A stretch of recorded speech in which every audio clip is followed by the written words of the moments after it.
So for discussion board 3, I have the questions right here.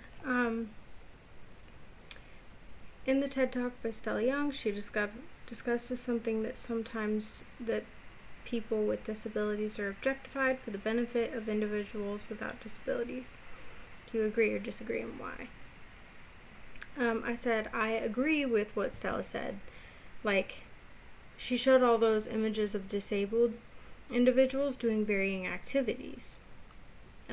Porn was a really good word choice for it.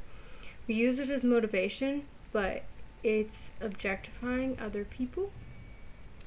The second question was, she ends her presentation with a vivid description of a world she wishes to live in.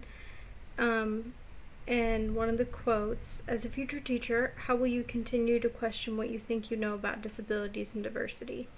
How will you ensure that you maintain high expectations for all students, including those with disabilities? I think keeping an open mind about disabilities is key. Also, never assuming that two people with a like disability will have the same needs. Treating each person as an individual. I think one way to maintain high standards is the IEP plan. It's why we have them, in my opinion. Everyone's learning pace is different, but as long as you're pushing that learning along and encouraging students as they progress, you'll help them succeed. The third question was, why is inclusion important both for students with and without disabilities?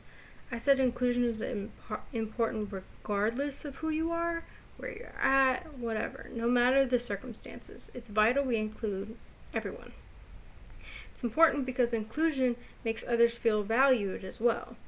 And we thrive in situations where we feel valued and included. There are challenges associated with raising children with disabilities. Identify 3 challenges and how you as a teacher may assist families in overcoming challenges you've identified. So, the first one is other family members can experience depression as a result of getting accustomed to a child with a disability. I think having resources handy, like for therapy, either single or family-based, would be helpful. Maybe just like little pamphlets, or just knowing the information in case someone asks about it. The second one was fear of others' judgment of their parenting. I think as a teacher we can affirm when a parent does something good for the child when they are with us, such as if they're interacting in a healthy, productive way that we have found to be successful for their child. We can mention something like, we found so-and-so does really well when XYZ, so I'm sure they are happy to be doing that with you. You get the idea. Just small, like, hey, that's a good idea, small encouragements. We don't want to be know-it-alls. It's not our child, but we want to affirm good things without sounding condescending, if that makes sense.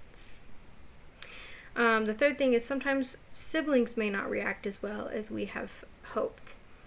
One way we can promote a healthy relationship between the family as a whole is family therapy provider suggestions and creating events at schools where families can interact together at a school activity, which goes into my next answer about how can schools encourage families, especially families with children with disabilities, to become actively involved.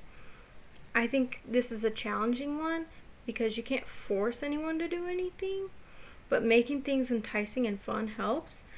Creating school events that are for students and families alike, things everyone can come to, like in my elementary school growing up, I think, and my middle school, we had things like movie nights where they would put it on like a projector, or like we had a carnival day with food and games and like joint activities, like we had a cakewalk, stuff like that.